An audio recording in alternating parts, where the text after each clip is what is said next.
तरीका मैले सपनामा त्यस्तो कहिले सोच्दा पनि सक्दिनँ बुढी सपनामा पनि त्यस्तो सोच्न सक्दिनँ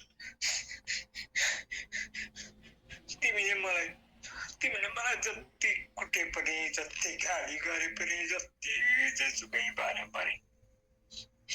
हेर म कहिले पनि यस्तो गर्न सक्दिनँ बुढी टु मच कुनै केही मच होइन केही होइन म मच भएको छैन म केही पनि भएको छैन म अब वालमार्ट गएर आलु प्याज खोर्सानी सबै कुरा ल्याएर अनि भरे बेलुका भात पकाएर खाने भनेर मैले सबै सरसफाइ पनि गरिसकेँ देखाउनुपर्छ म देखाउँछु बुढी बुढी सुन चाँदीको नि के यताउता त्यस्तो कुरा नगर न बुढी मैले भएको एउटा राष्ट्र त मासिदिएँ भनेपछि कस्तो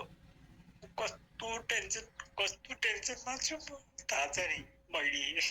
मेरो बुढीको के गर्दै हो त्यही टेन्सन हो सबै मलाई बुढी म हेर म सबै कुरा समाधान गर्न सक्छु